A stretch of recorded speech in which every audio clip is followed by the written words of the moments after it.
Eu vejo o futuro repetir o passado. Vejo um museu de grandes novidades. O tempo não para. Não para, não, não para.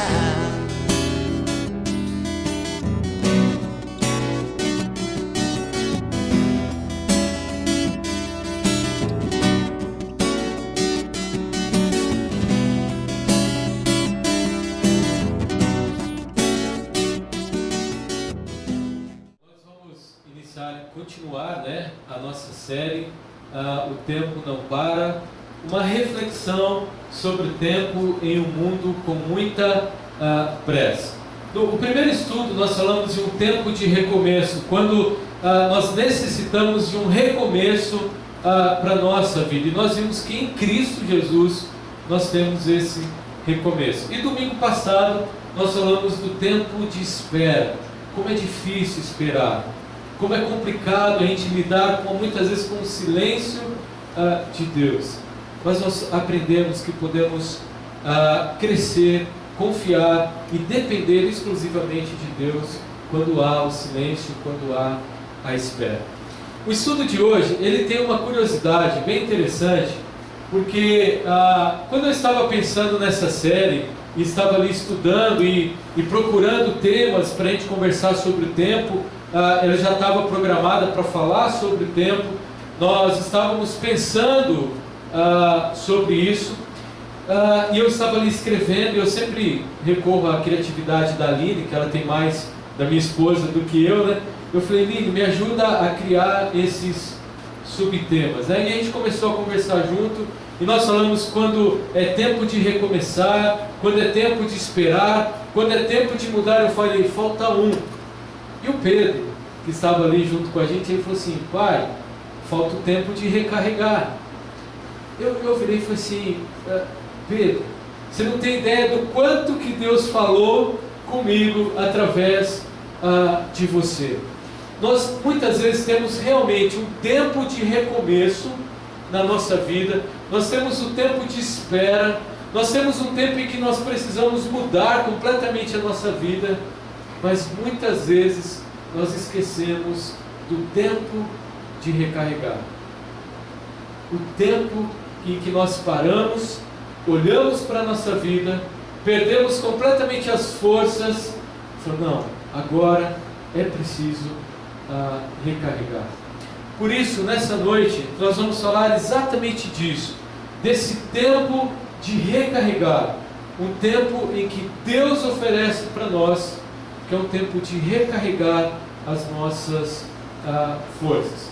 Como eu tenho falado desde o começo da série, a série tem se baseado em cima dessa frase do Neil, nada caracteriza melhor a vida moderna do que o lamento se eu tivesse tempo, e em cima da música de Cazuza, em que ele fala, eu vejo o futuro, repetir o passado, eu vejo um museu de grandes novidades, o tempo não para. O Du fez uma introdução muito bacana aqui, que realmente o tempo passa depressa, o tempo não para.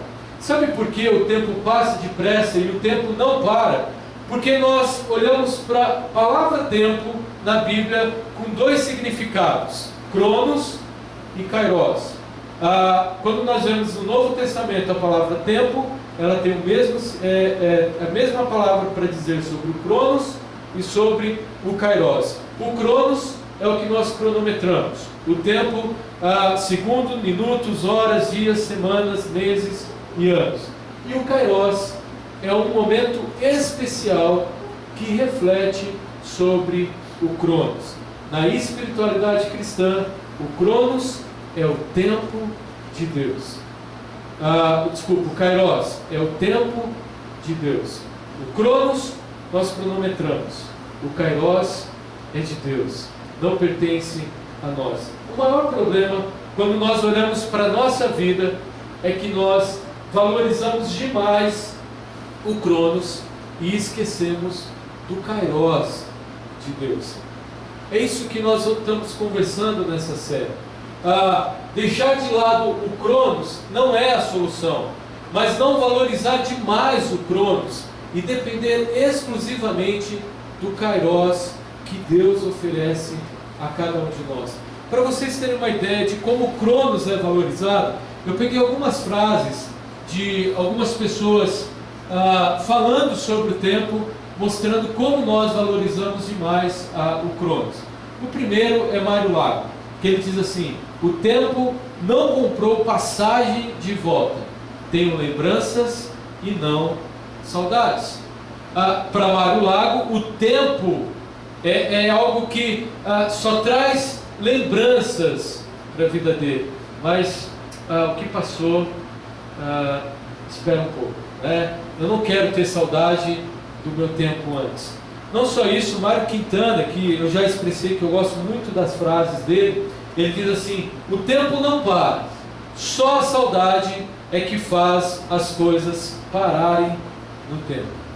O tempo não para, é verdade, só a saudade é que faz as coisas pararem no tempo. Tanto Mário Lago quanto Mário Quintana, eles mostram a valorização do Cronos, do tempo que passou, das coisas que eu fiz e das coisas que eu posso fazer ou que eu estou fazendo, e não do que Deus realmente tem para nós. Eu gosto muito porque Mário Lago e Mário Quintana, eles estão corretos com as suas frases. Eles não estão errados. É verdade o que eles colocam aqui, mas isso mostra o quanto nós valorizamos o Cronos. E essa semana eu estava assistindo um documentário sobre cinema japonês. Eu sei que não é o melhor cinema do mundo, mas tem muitas coisas boas. E eu estava assistindo, eu deparei com essa frase dessa diretora, que ela faz filme japonês e também é atriz, Liv Ullmann, que ela diz assim: o tempo é tão implacável, roubando as oportunidades, se não formos suficientemente rápidos para agarrá-los imediatamente. Por que o tempo é assim? Por que o tempo é tão implacável, que faz com que, quando nós esquecemos de aproveitar uma oportunidade, nós perdemos completamente essa única oportunidade? O convite que eu faço para vocês é para nós esquecermos completamente essa valorização do Cronos nesse instante e depender exclusivamente do Kairos de Deus. Eclesiastes 3:1 mostra isso para nós. Para tudo há uma ocasião certa, há um tempo certo para cada propósito debaixo do céu. Há um tempo certo. Como eu disse, o objetivo dessa série não é falar sobre administração de tempo. Não é para você sair daqui pensando como eu vou administrar meu tempo. É para você sair daqui dizendo: eu quero depender exclusivamente do tempo que Deus oferece para mim. Por isso nós falamos de um recomeço, de ter fé na espera e agora ter força para recarregar a nossa vida. Quando nós falamos de tempo de recarregar, o problema do tempo passar é que oferece a cada um de nós um desgaste muito grande. Isso é uma verdade. O tempo oferece um desgaste.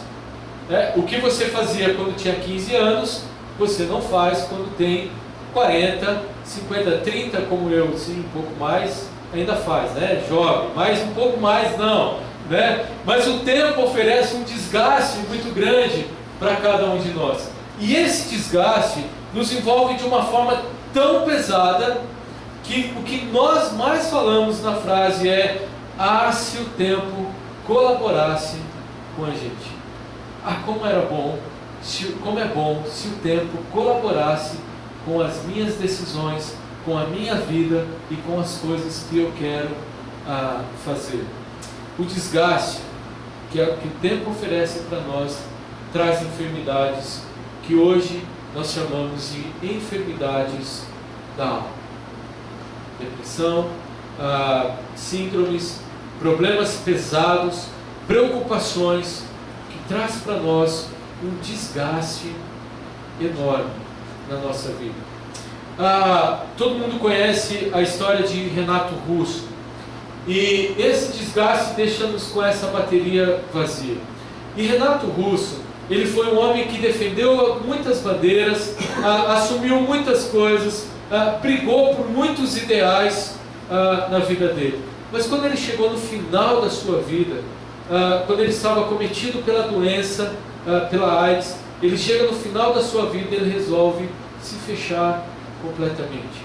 E se você gosta do Legião Urbana, do Renato Russo, as últimas músicas que Renato Russo escreve são músicas de depressão, músicas carregadas de sofrimento, de dor. O médico, o Renato Russo, dando uma entrevista para o Fantástico, logo depois da sua morte, ele fala assim, ele se desgastou de lutar e preferiu morrer sozinho. Uma das suas últimas músicas, antes dele morrer, que ele ficou com muito medo de gravar, se chama Clarice. E presta atenção no que a letra da música mostra para nós. Estou cansado de ser vilipendiado, incompreendido e descartado. Quem diz que me entende nunca quis saber. Viver em dor, o que ninguém entende, tentar ser forte a todo e cada amanhecer. A falta de esperança é o tormento de saber que nada é justo e pouco é certo. Renato Russo, ele está carregado com a dor, com o sofrimento, e isso trouxe para a vida dele um desgaste muito grande. Por isso, quando ocorre esse desgaste, a bateria vazia na nossa vida, por causa do tempo, nós precisamos aprender a descansar em Deus. Nós precisamos aprender a descansar no único capaz de mudar a nossa situação e recarregar a nossa vida. O convite de Deus é um convite para dependência exclusiva do que Ele pode fazer a nós em cada amanhecer. Em contraste do que Renato Russo diz, como é difícil ter forças a cada amanhecer, Deus nos convida a ter força a cada amanhecer, porque Ele é o único capaz de nos recarregar. Isso nós vemos muito claramente em Filipenses 4:6, a carta que diz assim: não andem ansiosos por coisa alguma, mas em tudo, pela oração e súplica e com ação de graça, apresentem seus pedidos a Deus. Quando vem o desgaste da nossa vida por causa do tempo, Deus nos convida a olharmos para esse desgaste e depender exclusivamente dEle. Coloque toda a sua vida em oração, súplicas, ação de graça a Deus, a nenhum outro lugar. Muitos de nós, por causa do desgaste, começamos a procurar em coisas que são passageiras, em coisas que oferecem alegrias momentâneas para cada um de nós. Mas Deus oferece uma nova vida, uma vida recarregada, a partir do momento em que você depende exclusivamente dele, desse Deus que muda completamente a nossa vida. Tem uma história na Bíblia, e se você percebeu, durante essa série nós estamos falando dos encontros de Jesus com algumas pessoas, e como que Jesus trouxe um novo recomeço, mostrou como nós podemos esperar e como Ele pode nos recarregar através de encontros que Jesus tem com algumas pessoas enquanto Ele caminhava aqui na terra. E um desses encontros é quando Ele encontra com os seus discípulos em um momento muito difícil, e talvez você já ouviu muito sobre essa história de Jesus com os seus amigos pescadores. É o texto baseado em Marcos, capítulo 4, do versículo 35 até o versículo 41. Acompanhe comigo a leitura desse texto, que diz assim: naquele dia, ao anoitecer, disse Jesus aos seus discípulos: vamos atravessar para o outro lado. Deixando a multidão, eles o levaram no barco assim como estava. Outros barcos também o acompanhavam. Levantou-se um forte vendaval e as ondas se lançavam sobre o barco, de uma forma, que este foi se enchendo de água. Jesus estava na popa, dormindo, com a cabeça sobre um travesseiro. Os discípulos o acordaram e clamaram: Mestre, não te importa que morramos? Ele se levantou, repreendeu o vento e disse ao mar: Aquiete-se e acalme-se. O vento aquietou-se e fez-se completa bonança. Então perguntou aos seus discípulos: Por que vocês estão com tanto medo? Ainda não têm fé? Eles estavam apavorados e perguntavam uns aos outros: Quem é este que até o vento e o mar lhe obedecem? Essa história que talvez você já ouviu muito, que é o momento em que Jesus acalma uma tempestade, ela passa num momento bem interessante. Jesus está fazendo um monte de milagres, muitos. Está curando pessoas, está cuidando de pessoas, está fazendo palestras, sermões, e está conversando com o povo de uma forma espetacular. Só que chega um momento que muita gente em volta de Jesus, ele preferiu se afastar um pouco para que mais pessoas ouvissem Jesus. Então ele entra no barco, de pé, diante do barco, na frente do barco, começa a ensinar o povo que estava em volta. O texto fala que até pessoas, um pouco antes em Marcos, você vai ver que pessoas entraram no mar, pessoas estavam no barco ali, juntaram barcos para poder ouvir Jesus falar, porque ninguém tinha falado como esse homem falava, como Jesus falava. Diante de tudo isso, Jesus começa a falar há muito tempo, as pessoas começam a ouvir, milagres começam a acontecer.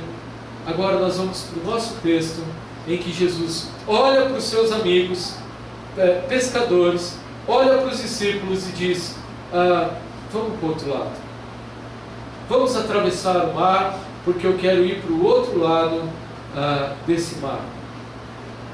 E enquanto ele vai, o texto, se você olhar num outro texto de Lucas, contando a mesma história, fala que no primeiro balanço do mar, Jesus dormiu. Jesus era homem, precisava descansar, e Jesus deita no barco e descansa. Há uma característica muito interessante quando nós olhamos para esse lugar, e agora nós vamos aprender um pouco sobre geografia bíblica. O mar da Galileia, que o barco estava ali andando, na verdade não era um mar, mas sim um grande lago, que tinha uma extensão mais ou menos de 20 quilômetros de uma margem a outra. E tem algumas características interessantes sobre esse mar. O mar da Galileia fica a 213 metros abaixo do nível do mar. E a apenas 48 quilômetros ao norte está o Monte Hermon, com 2.800 metros de altura. Não só isso, esse era o maior monte, 2.800 metros, mas haviam várias colinas em volta desse mar. Uma característica interessante é que o ar frio que vinha das montanhas, principalmente do Monte Hermon, porque no seu alto havia gelo, o ar frio se chocava com o ar quente do mar. Quem conhece um pouco sabe que isso realmente ocasiona muitas e muitas tempestades. O ar frio do monte com o ar quente do mar. Essa característica é interessante porque gerava tempestades assustadoras. Tempestades enormes aconteciam naquele mar. Todos os pescadores estavam acostumados a enfrentar a tempestade do mar da Galileia. Eles conheciam, provavelmente vai ter uma tempestade, mas nós sabemos lidar com essa tempestade. É comum acontecer no mar. Só que o texto que nós lemos de Marcos fala que a tempestade era algo excepcional, porque pescadores experientes ficaram com medo. Pescadores experientes estavam com muito medo do que estava acontecendo ali. O medo era tão grande que o que nós vemos nesse texto é um tempo de desgaste. Situações que causam desgaste na nossa vida, na vida daqueles pescadores. Presta atenção, algumas situações que aconteciam ali. Primeiro, aquela viagem que parecia tranquila se torna um grande problema. Ventos começam a bater nas laterais e nas velas do barco. As águas com fúria provocavam grandes ondas que golpeavam toda a embarcação. O pequeno barco em que eles estavam começa a afundar. O barco começa a afundar. E aqueles pescadores experientes, eles não conseguem ter controle sobre aquele barco. O que ocasiona, por causa dessa grande tempestade, é que os discípulos corriam grande perigo. A morte estava próxima. Eles corriam perigo de morrerem naquele momento. Eles estavam completamente aterrorizados. Completamente aterrorizados. Correndo de um lado para o outro, tentando levantar a vela, tentando resolver a situação do barco e não conseguindo. Mas presta atenção no que tanto Marcos, quanto Mateus, quanto Lucas, contando essa história, põe em destaque nesse momento. O estado de alerta faz com que eles espertem o mestre que estava dormindo. Eu fiquei curioso, imaginando o barco quase afundando e Jesus dormindo, com um travesseiro encostado ali na polpa do barco, descansando, dormindo. Será que ele não ouviu os trovões? Será que ele não ouviu essa tempestade? Ele está dormindo. E o texto mostra para nós que os discípulos, os pescadores ali, estavam desesperados, e acordam. Jesus, espera aí, ele está dormindo, encostado com um travesseiro ainda, né? Estava confortável demais nesse barco quase afundando. Mas eles não acordaram Jesus assim: Jesus, acorde. O texto mostra para nós que eles disseram assim: os discípulos o acordaram e clamaram: Mestre, não importa que morramos. O que nós olhamos ali são homens desesperados, no momento de desgaste por causa da situação, olhando para Jesus e dizendo: Mestre, não importa. Que isso, Jesus? Você está dormindo? Presta atenção numa coisa. Esses homens que estavam no barco viram muitos milagres de Jesus. Esses homens que estavam no barco viram grandes coisas que Deus havia feito através de Jesus. E quando eles estão no íntimo da amizade, estamos juntos andando de barco, não te importa que nós morramos? Eles não acordam Jesus de uma forma simples. Eles acordam Jesus com muita força. Mestre, não importa que nós morramos. Essa fala dos discípulos é mais ou menos assim: Mestre, nós somos os seus melhores amigos, nós estamos ao teu lado o tempo todo, sofrendo junto com você, e você dorme enquanto nós estamos morrendo. Cadê a solução da situação? Um tempo de desgaste causa um desespero tão grande nos discípulos que eles chegam a murmurar, reclamar com Jesus. Isso demonstra, essa fala, a fúria dos discípulos por essa situação. Não só isso, eles acordam Jesus, presta atenção, eles acordam com uma petição sincera, uma súplica urgente, mas também com palavras de reprovação. Eles acordam Jesus com uma petição sincera: Mestre, não te importa que morramos? Eles acordam Jesus com uma súplica urgente: Mestre, resolve o nosso problema. Mas eles acordam Jesus com palavras de reprovação. É mais ou menos o que Davi fala no Salmo 13, quando ele fala: até quando, Senhor, não vai olhar para mim? É mais ou menos isso. Até quando, Senhor, você vai ficar dormindo enquanto nós morremos? Até quando, Senhor? Ao dormir, na visão dos discípulos, Jesus estava fazendo pouco caso dessa situação. A fala desses pescadores passa por dois de vários grandes medos que a humanidade tem. Primeiro, descaso e abandono. Nós morremos de medo de sermos tratados com descaso e morremos de medo de sermos abandonados pelas pessoas. Imagina por Deus. Imagina por Deus.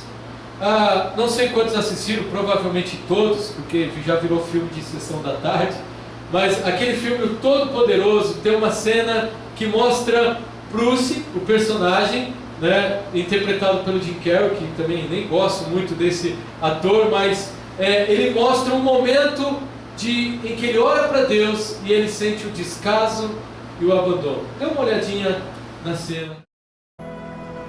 Graças a Deus que está aqui. Ah, é Deus! Vamos agradecer a Deus, né? Porque suas bênçãos estão chovendo sobre mim. Peraí, isso não é chuva! Bruce, por favor, não faça isso. Sabe que tudo que acontece tem uma razão. Que eu não preciso. Isso é um clichê. Isso não serve pra mim. Mas olha o pássaro na mão que nós voando. Eu não tenho pássaro, eu não tenho mão. Deus levou meu pássaro e minha mão. Tá, entendi. Então Deus está te perseguindo, é o que está dizendo? Não, ele tá me ignorando completamente. Ele tá muito ocupado dando pro Evan tudo que ele quer. Ah, que ótimo, Sam. Mas errou o alvo. O poste é aqui! Não briga com ele. A culpa não é do cachorro. Não, a culpa é de Deus. Ele controla mal o Sam. Tá legal, já chega. Quer parar de se fazer de mártir? Eu não tô sendo um mártir. Eu sou uma vítima. Deus é um garoto malvado sentado perto de um formigueiro com uma lupa e eu sou a formiga. Ele podia consertar minha vida em 5 minutos se quisesse. Mas ele prefere queimar as minhas anteninhas e me ver contorcer. Vocês percebem na fala dele a revolta desse personagem? E se você conhece o filme, acontece um monte de coisa errado na vida dele. E ele olha para a vida dele e fala: quem é culpado de tudo isso é Deus. Mas ele fala uma coisa no final do vídeo que é muito interessante. Deus podia resolver o problema dele em 5 minutos. Em 5 minutos. Mas não, ele prefere causar o problema.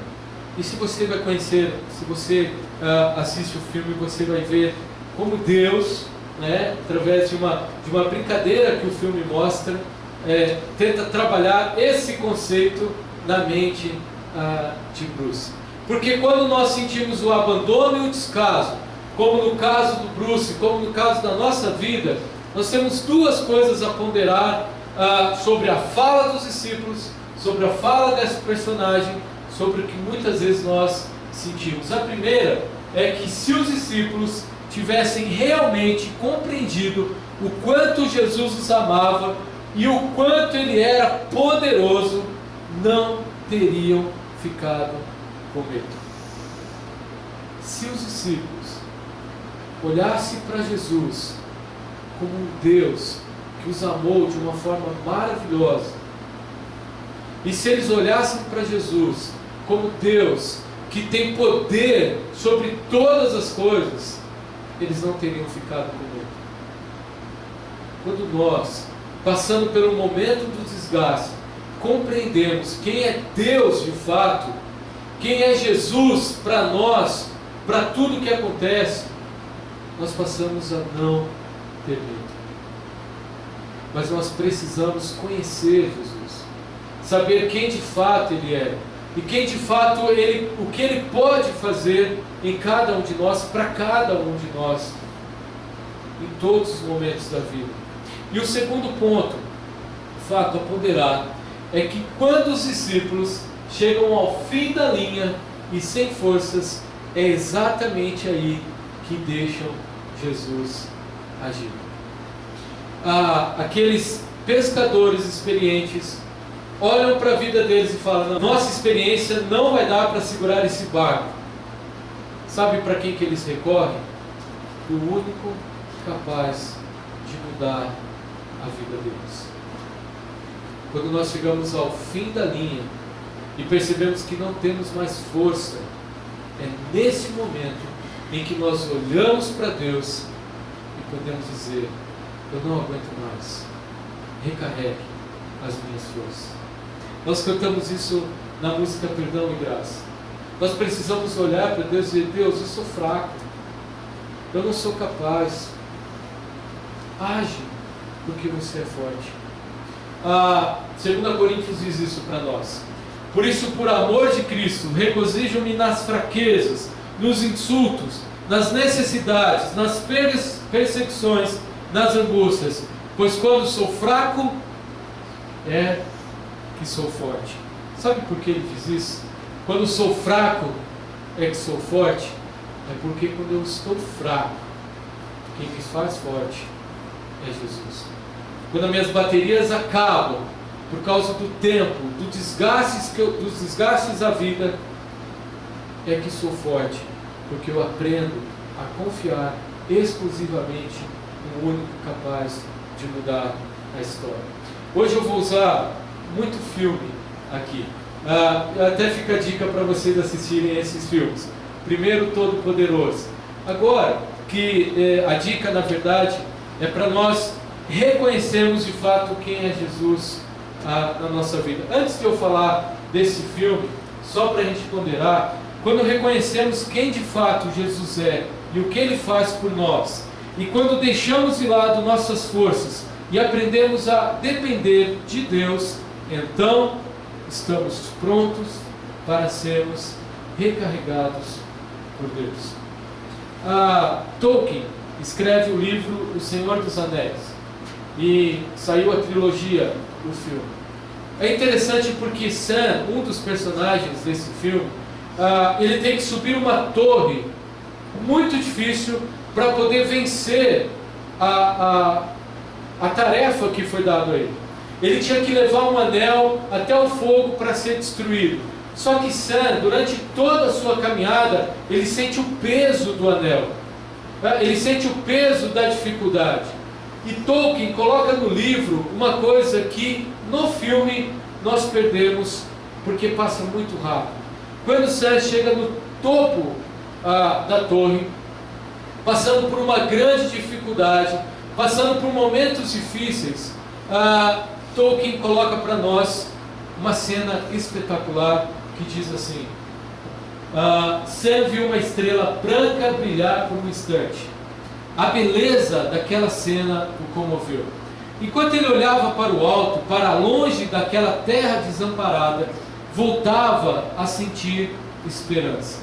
Como uma flecha, fria e certeira, ele foi atravessado pelo pensamento de que no fim, a sombra era apenas algo pequeno e passageiro.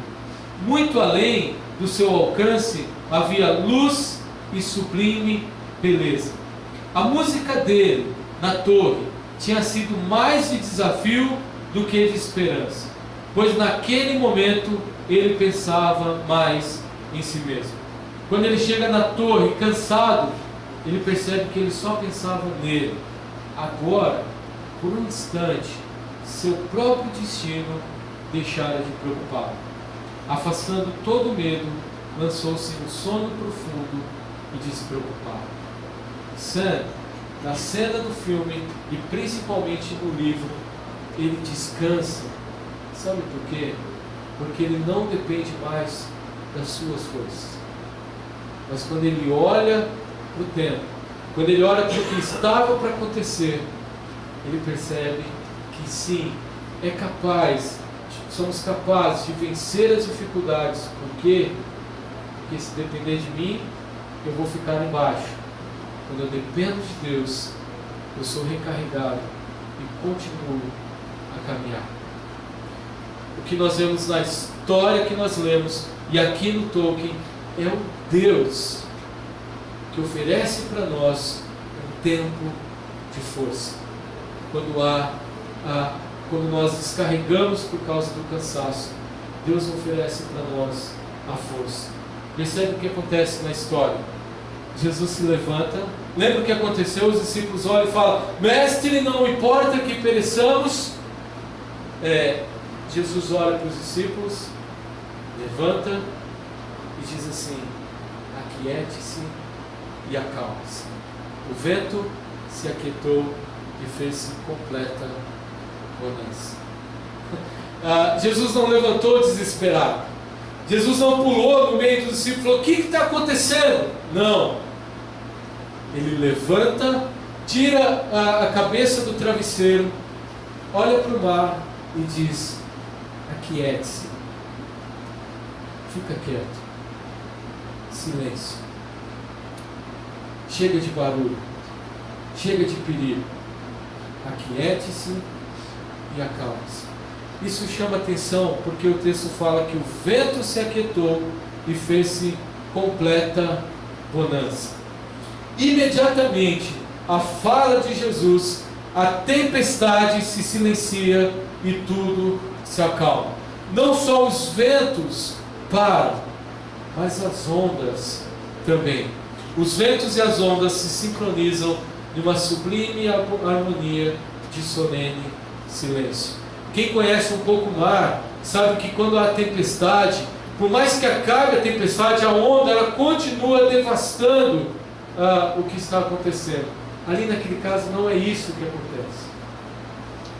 Tudo fica em silêncio, o mar e o vento.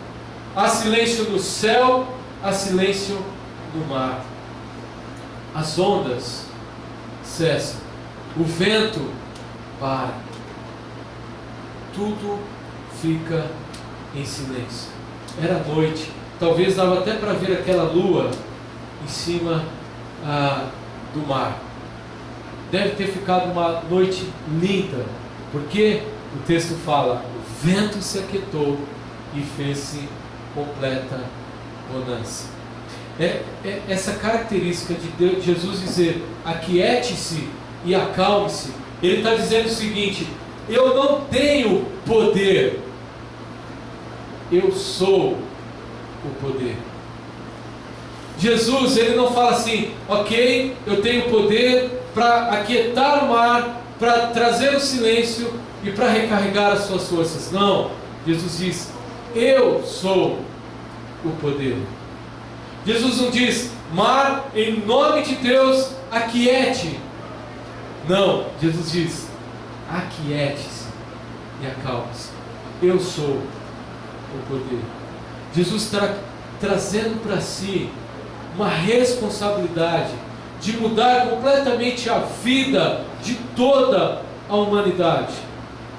Mesmo quando ainda éramos rebeldes de Deus, Deus criou um meio de reconexão, e esse meio é Jesus.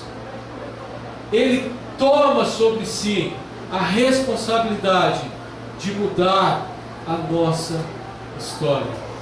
Aquiete-se e acalme-se, porque eu posso mudar a vida de vocês. É isso que Jesus faz. Quando ele diz: eu sou o poder, sobre mim está a mudança.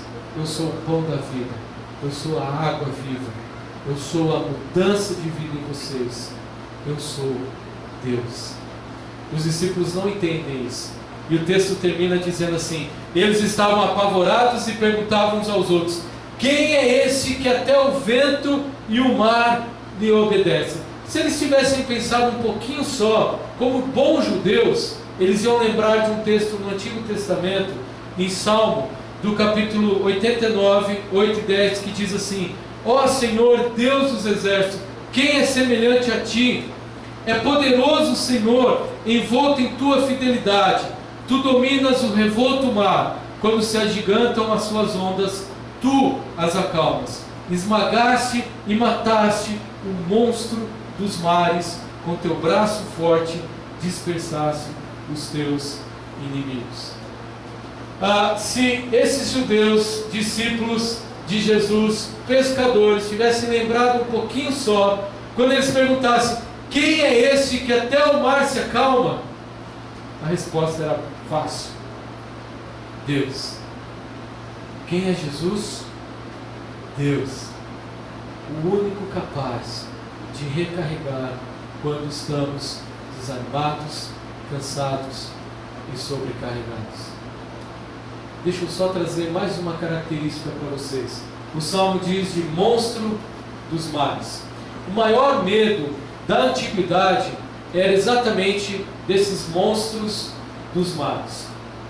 Na Idade Moderna, quando começaram as expedições para descobrir novos mundos, né? Quando iam atravessar a Europa para chegar no Brasil, quando começaram a descobrir grandes coisas, os marinheiros chamavam monstro dos mares, eles chamavam de Leviatã, que até é o que está ali na foto.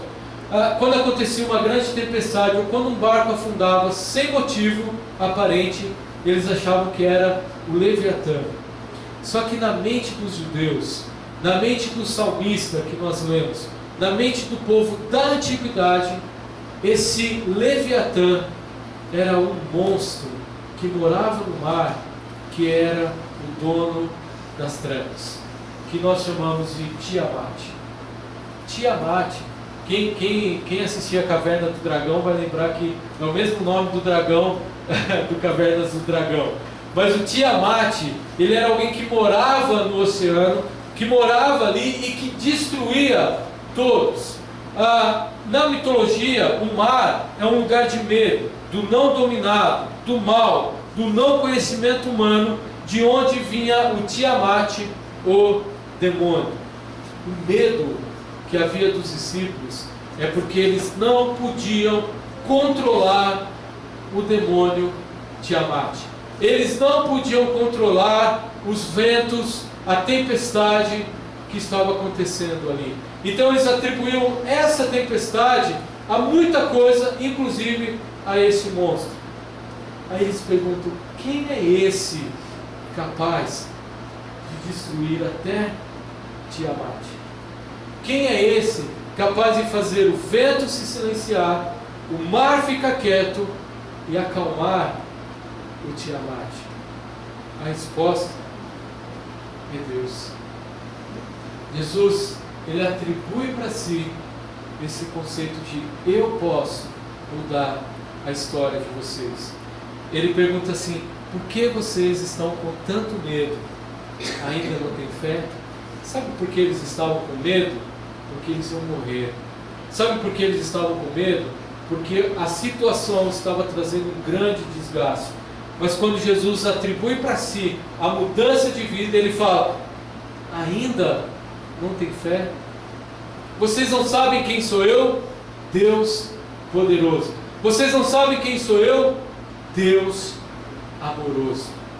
O único capaz de recarregar, o único capaz de mudar a nossa vida. Jesus diz assim, que ele repreende os seus discípulos com amor, fazendo um convite para descansar nele.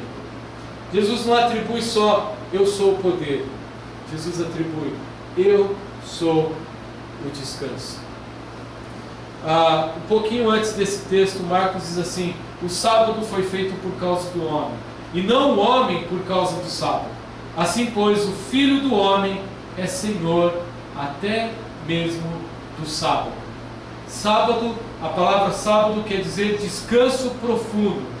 Deus, em Cristo Jesus, é o nosso descanso quando nós estamos em tempo de desgaste, em tempo de desespero, por causa da situação que o tempo oferece para nós.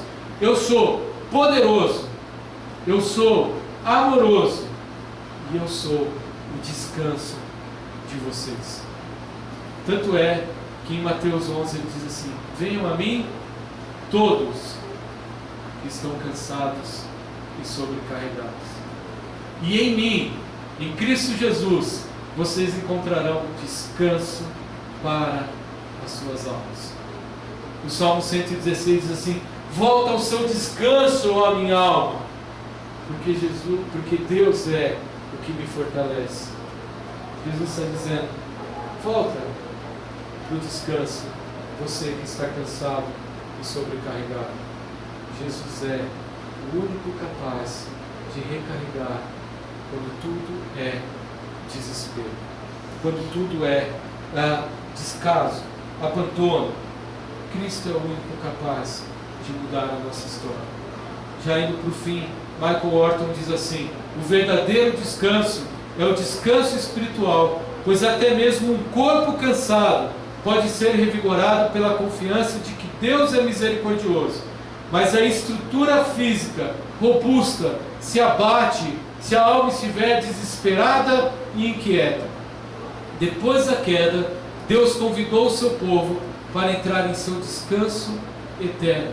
O sétimo dia, que foi e continuará sendo o lugar e o tempo de Deus, um descanso e um deleite infinitos em Deus.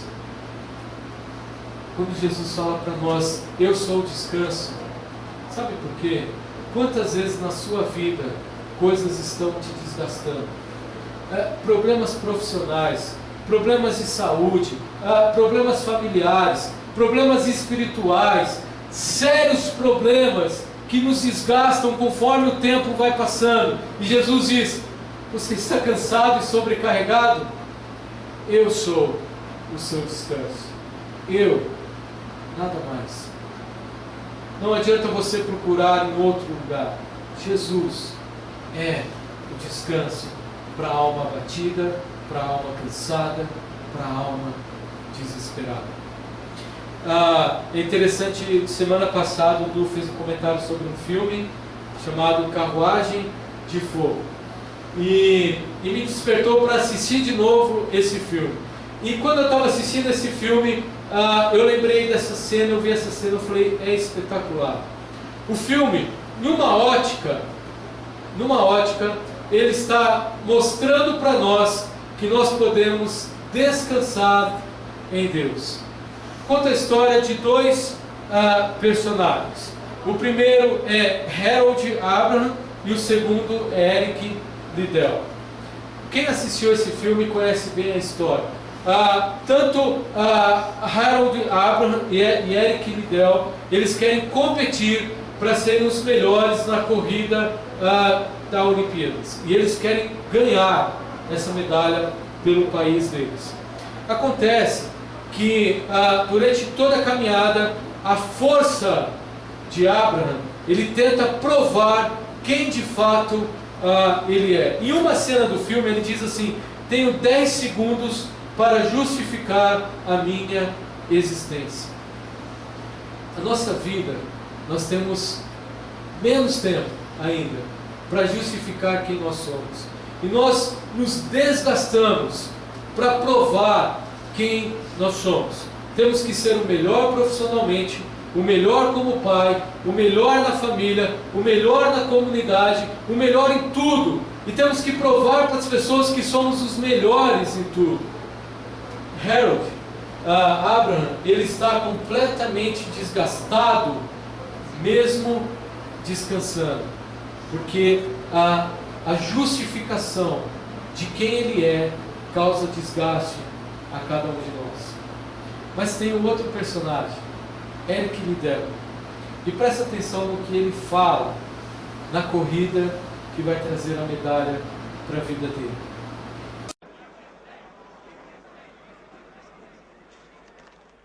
It says in the old book, he that honors me, I will honor. Good luck, Jackson Schultz.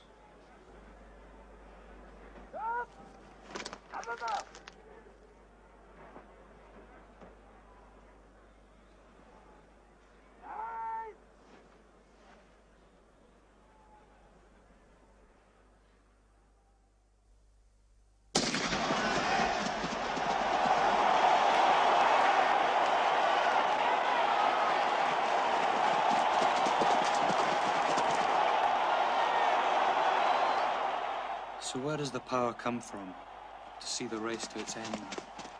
From within.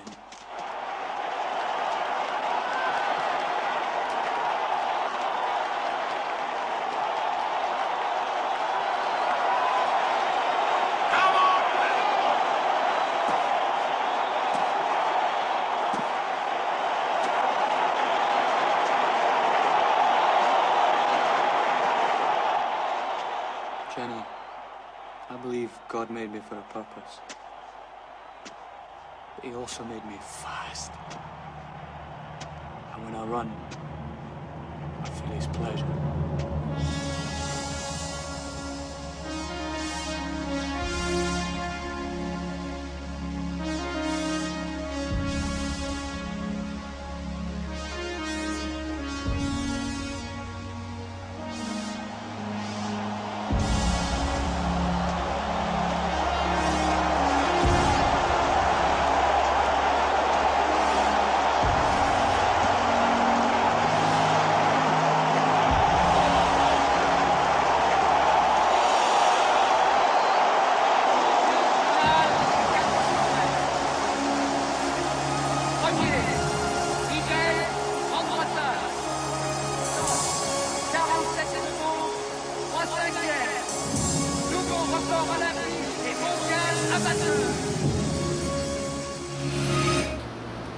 Deus, se você quiser continuar assim esse filme, você aluga, né, compra, vale a pena.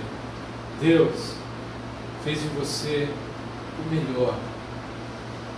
melhor pai de família, o melhor profissional, o melhor chefe, o melhor empregado, a melhor pessoa.